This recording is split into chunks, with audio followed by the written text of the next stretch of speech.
Pasty kanapkowe to mało doceniana metoda na przemycenie z dietą wielu zdrowych składników, w tym na przykład warzyw.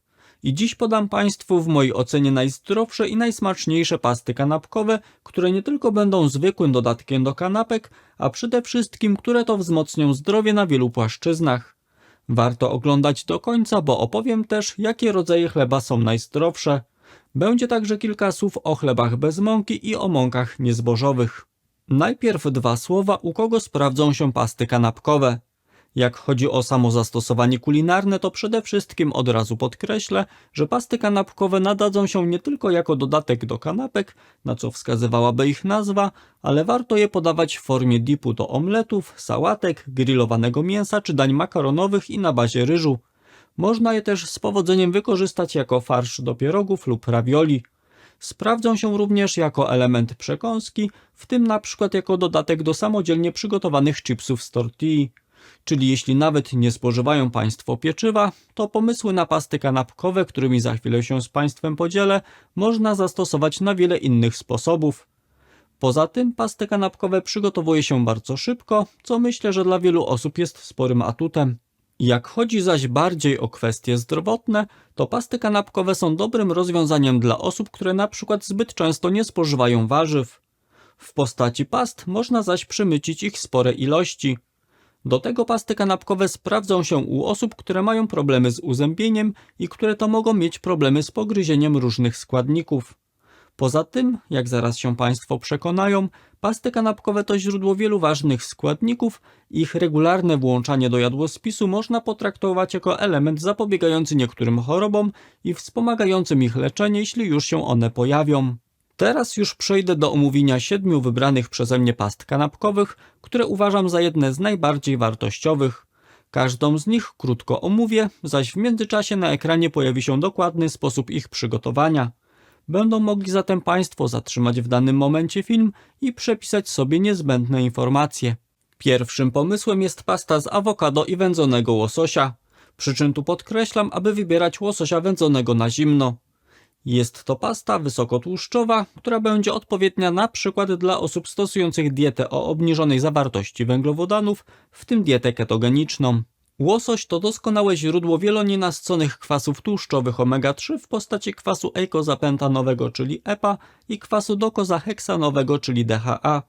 Do tego jest on bardzo dobrym źródłem pełnowartościowego białka, a także niedoborowych składników takich jak witamina B12, potas i selen. Częste spożywanie takich ryb jak łosoś i obecnych w nich składników wiąże się m.in. z rzadszym występowaniem choroby niedokrwiennej serca, niewydolności serca i zawału mięśnia sercowego.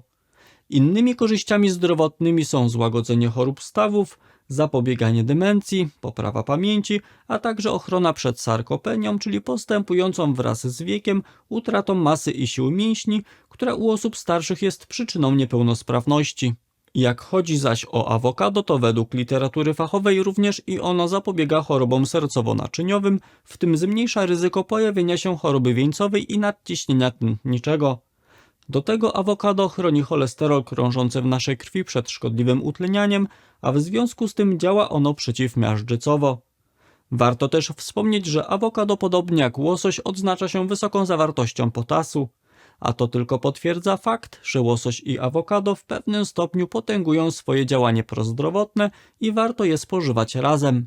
Moją drugą propozycją jest pasta z jarmużu i orzechów włoskich. Wspominam o jarmużu, ponieważ jest on cennym źródłem kilku składników pokarmowych. Przede wszystkim dostarcza on stosunkowo dużo wapnia, z którego niedoborem wielu z nas się zmaga.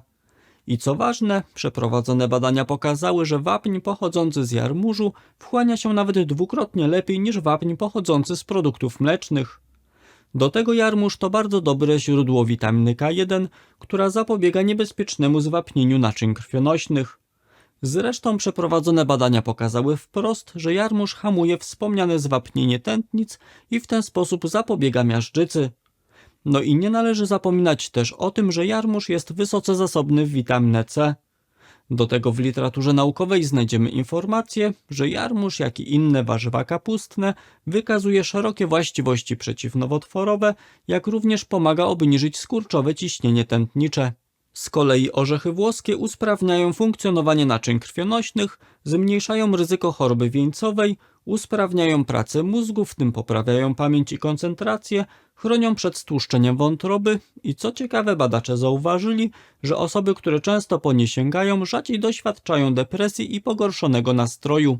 Przy okazji, jeśli moje filmy są dla Państwa ciekawe, to praktyczną wiedzą w pigułce dzielę się również w moim darmowym newsletterze o zdrowiu, czyli porannym dzienniku zdrowia.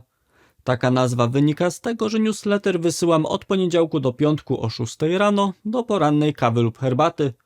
Aby się na niego zapisać, zapraszam na www.drbartek.pl/dziennik. Przyznam, że jedną z moich ulubionych past jest pasta z soczewicy, pomidorów i papryki. Soczewica to dobre źródło roślinnego białka. Ponadto dostarcza duże ilości błonnika pokarmowego, który reguluje pracę jelit i wspomaga oczyszczanie naszego ciała z substancji toksycznych. Do tego w soczewicy znajdziemy dużo potasu, który jest ważny dla prawidłowej pracy układu krążenia i układu nerwowego. Co więcej, soczewica obfituje w foliany, czyli witaminę B9, która zapobiega rozwojowi chorób neurodegeneracyjnych, obniża poziom homocysteiny we krwi, a także jest niezbędna do produkcji krwi i której brak prowadzi do niedokrwistości, czyli anemii. Naukowcy potwierdzili, że spożywanie roślin strączkowych takich jak soczewica pomaga uregulować poziom glukozy we krwi, zmniejsza ryzyko pojawienia się choroby niedokrwiennej serca i stłuszczenia wątroby. Pomidory to z kolei jedno z najlepszych źródeł pokarmowych likopenu. Dla przykładu badacze zauważyli, że osoby, których dieta była bogata w likopen, rzadziej o 32% umierały przedwcześnie z powodu chorób sercowo-naczyniowych. Do tego warto wspomnieć, że likopen dostarczany w formie produktów, w tym pomidorów, spowalnia starzenie się naszej skóry, a także hamuje rozkład kości, który postępuje wraz z wiekiem. Co więcej, omawiany składnik wiąże się z mniejszym ryzykiem pojawienia się choroby Alzheimera i to nawet aż o 74%. Ponadto likopen chroni naszą wątrobę, nerki i płuca przed szkodliwym działaniem różnych substancji toksycznych. Jak chodzi zaś o paprykę, to jest ona najbardziej obfitym w witaminę C warzywem. Do tego jest doskonałym źródłem beta-karotenu, o którym za chwilę powiem nieco więcej. W dzisiejszym zestawieniu nie mogło zabraknąć jajek, a te proponuję w formie pasty jajeczno-śledziowej. Myślę, że wielu osobom jajka kojarzą się z pełnowartościowym białkiem, ale mówić o walorach zdrowotnych jajek wyłącznie w kontekście białka to jak nie powiedzieć nic. Warto bowiem wspomnieć, że szczególnie cenne jest ich żółtko, które jest prawdziwą bombą odżywczą. Zawiera ono wysokie ilości witaminy B12, kwasu pantenowego, czyli witaminy B5, ryboflawiny, czyli witaminy B2, a także żelaza i selenu.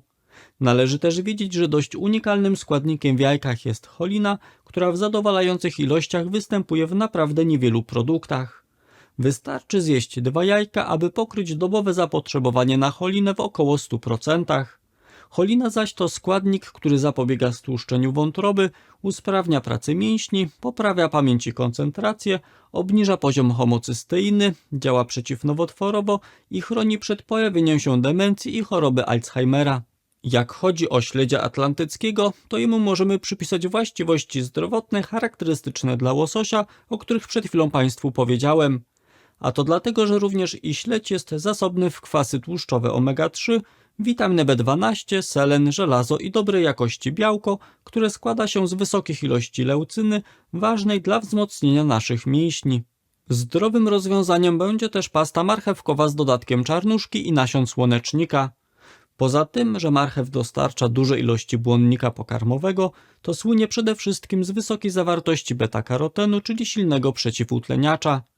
Jak wykazali naukowcy, osoby, które wraz z dietą dostarczają beta-karoten, rzadziej chorują na osteoporozę, przy czym ryzyko to jest niższe nawet aż o 30%. Do tego w innych pracach naukowych ich autorzy potwierdzili, że beta-karoten chroni nas również przed chorobą Parkinsona, a także zmniejsza ryzyko pojawienia się zaćmy, czyli działa on korzystnie na nasze oczy. No i nie można zapominać o tym, że marchew wykazuje silne właściwości przeciwnowotworowe za sprawą obecnego w niej składnika o nazwie falcarinol. Wyjątkowo wartościowym składnikiem omawianej pasty są też nasiona. Jak pokazują liczne publikacje naukowe z ostatnich lat, nasiona czarnuszki cechują się wyjątkowo silnym działaniem przeciwzapalnym, za sprawą którego obniżają przewlekły stan zapalny toczący się w naszym ciele, który to jest jedną z głównych przyczyn chorób metabolicznych. Dzięki takiemu działaniu nasiona czarnuszki sprawdzą się nie tylko w zapobieganiu rozwojowi różnych chorób, ale będą pomocne w złagodzeniu chorób, którym towarzyszy znaczny stan zapalny. Mam tu na myśli np. choroby stawów czy choroby zapalne jelit. Z kolei pestki słonecznika to bardzo dobre źródło witaminy E, czyli witaminy młodości. Do tego dostarczają one pokaźne ilości magnezu, manganu, selenu i miedzi. Skoro już poruszyłem kwestię stanu zapalnego, to chciałbym przejść do kolejnej pasty, która jest prawdziwą tarczą antyzapalną. Mowa tu o paście dyniowej z dodatkiem kurkumy i imbiru. Dynia to podobnie jak marchew produkt wysoce zasobny w beta-karoten. Poza tym, o czym już o nim powiedziałem, to dodam też, że również i ten składnik pomaga stłumić nadmierny stan zapalny. Jednak szczególnie wartościowymi produktami przeciwzapalnymi są tu kurkuma i imbir. Najnowsza praca z 2023 roku jednoznacznie potwierdziła, że kurkumina obecna w kurkumie jest skuteczna w złagodzeniu ogólnoustrojowego stanu zapalnego. To z kolei przekłada się na przykład na to, że kurkuma łagodzi objawy towarzyszące osobom z reumatoidalnym zapaleniem stawów, chorobą zwyrodnieniową stawów, wrzodziejącym zapaleniem jelita grubego i łuszczycą. Do tego kurkumina wspomaga pracę układu odpornościowego i u niektórych osób może być ona pomocna w skróceniu czasu trwania przeziębienia. Jak chodzi zaś o imbir, to poza tym, że również i on zmniejsza stany zapalne, to dodatkowo jest bardzo skuteczny w redukcji stężenia trójglicerydów i pomaga przywrócić równowagę pomiędzy cholesterolem HDL a LDL. Do tego imbir wyraźnie obniża poziom glukozy we krwi na czczo, co ma oczywiście szczególne znaczenie w przypadku osób z cukrzycą typu 2. Na dzisiejszej liście znalazło się również miejsce na pastę szpinakową z czosnkiem. Szpinak to podobnie jak wspomniany już dzisiaj jarmuż bardzo dobry rezerwuar witaminy K1. Do tego szpinak zawiera w składzie nieorganiczne związki azotu, które stymulują produkcję w naszym ciele tlenku azotu, który to z kolei poprawia funkcjonowanie naczyń krwionośnych. Do tego warto wiedzieć o tym, że spośród wszystkich produktów spożywczych szpinak zawiera najwięcej luteiny i zaksantyny, czyli składników, które są wyjątkowo cenne dla naszego narządu wzroku. Dla przykładu badacze zauważyli, że osoby, które dostarczają wraz z dietą duże ilości tych dwóch składników, mają mniejsze ryzyko rozwoju późnej postaci zwyrodnienia plamki żółtej aż o 26%, a także zaćmy jądrowej o 25%. Poza tym, jak udowodnili eksperci, dostarczanie luteiny obecnej w szpinaku może też w pewnym zakresie poprawić wzrok u pojedynczych osób cierpiących na zwyrodnienie siatkówki. Czosnek z kolei jest wielkim sprzymierzeńcem naszego układu krążenia. Działa on przeciwzakrzepowo, chroni przed miażdżycą, obniża stężenie trójglicerydów, a także redukuje ciśnienie tętnicze i to nawet aż o 8 mm supartęci, jak chodzi o ciśnienie skurczowe. Do tego czosnek wzmacnia odporność, działa przeciwzapalnie, w tym zmniejsza intensywność bólu, tkliwość i obrzęki stawów, pomaga przywrócić prawidłowe stężenie glukozy we krwi na czczo, a także zmniejsza on stłuszczenie wątroby. Jeśli mowa o pastach kanapkowych, to krótko chciałbym jeszcze powiedzieć, jakie są najzdrowsze rodzaje pieczywa. Otóż za najlepsze pieczywo uważam chleb żytni razowy na zakwasie. Warto wiedzieć, że składniki mineralne obecne w tego typu pieczywie cechują się lepszą przyswajalnością. Mowa tu o składnikach takich jak żelazo, cynk i magnez. A to dlatego, że podczas produkcji takiego chleba dochodzi do rozkładu kwasu fitynowego, czyli składnika antyodżywczego, który hamuje wchłanianie wspomnianych pierwiastków. Do tego chleb ten zawiera więcej witaminy B9, czyli folianów. Ponadto w trakcie wytwarzania chleba na zakwasie dochodzi do częściowego strawienia glutenu, a to z kolei może sprzyjać osobom, które zmagają się z różnymi dolegliwościami po spożyciu produktów bogatych w gluten. Mam tu na myśli np. nieceliakalną nietolerancję glutenu. Warto wiedzieć też o tym, że chleb razowy na zakwasie odznacza się niższym indeksem glikemicznym. Oznacza to, że po jego spożyciu stężenie glukozy we krwi nie wzrasta tak gwałtownie i tak znacząco, jak po spożyciu np. chleba z białej mąki pszennej. I zgodnie z tą informacją po takie pieczywo mogą sięgać np. osoby z cukrzycą. Jeśli ktoś z jakiegoś względu nie przepada za chlebem żytnim razowym, to polecam też chleb Graham, czyli chleb przygotowany na bazie grubo mielonej, razowej mąki pszennej o nazwie właśnie Graham. Z uwagi, że do produkcji tego typu mąki wykorzystuje się całe ziarno, to wspomniane pieczywo odznacza się wysoką zawartością błonnika pokarmowego i składników mineralnych. Również i ono jest polecane osobom, które mają problem z podwyższonym poziomem cukru we krwi. Jeśli zaś ktoś z Państwa nie spożywa glutenu lub jak najbardziej chce zminimalizować jego ilości w diecie, to dobrym pomysłem będzie też chleb gryczany. Również i on jest dobrym źródłem błonnika pokarmowego, witamin z grupy B i składników mineralnych. W przypadku zaś, gdy nie są Państwo przywiązani do bardziej tradycyjnego pieczywa, to bardzo dobrym rozwiązaniem są też wszelkiego rodzaju chleby bez dodatku mąki, będące połączeniem różnych ziaren. Od siebie mogę polecić chleb na bazie płatków owsianych zwykłych lub górskich, siemienia lnianego, nasion słonecznika, pestek dyni oraz sezamu. Jeśli zaś ktoś z Państwa samodzielnie przygotowuje pieczywo, to oczywiście warto w tym celu sięgnąć po mąki pełnoziarniste. Najlepiej sprawdzi się mąka żytnia razowa, mąka orkiszowa razowa, mąka gryczana pełnoziarnista, mąka owsiana pełnoziarnista i mąka pszenna typu Graham.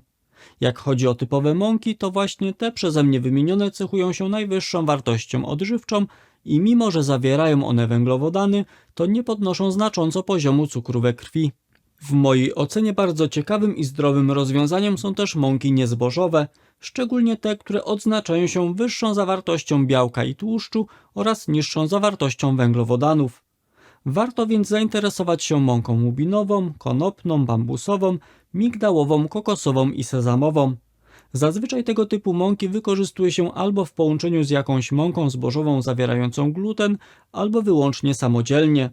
Przy czym należy mieć świadomość, że mąki te z uwagi m.in. na obniżony poziom węglowodanów i brak glutenu są trudniejsze w zastosowaniu, jak chodzi o wypieki, w tym produkcję pieczywa.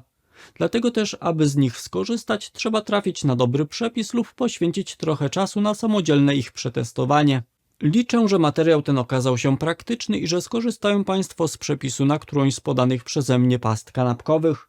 Jednocześnie zachęcam do wyboru odpowiedniego, zdrowego pieczywa, w tym przede wszystkim, aby wybierać pieczywo z lokalnych piekarni. A jeśli mają Państwo czas i możliwości, to aby spróbować samodzielnie od czasu do czasu upiec sobie zdrowy chleb z zaproponowanych przeze mnie mąk. Korzystając zaś ze sposobności, zapraszam Państwa do obejrzenia jeszcze programu, w którym dzielę się pomysłami na śniadania. Aby poznać propozycje zdrowych i smacznych śniadań, to wystarczy kliknąć na miniaturę, która pojawiła się na ekranie. A na dziś z mojej strony to wszystko. Dziękuję za uwagę i do zobaczenia w kolejnym odcinku.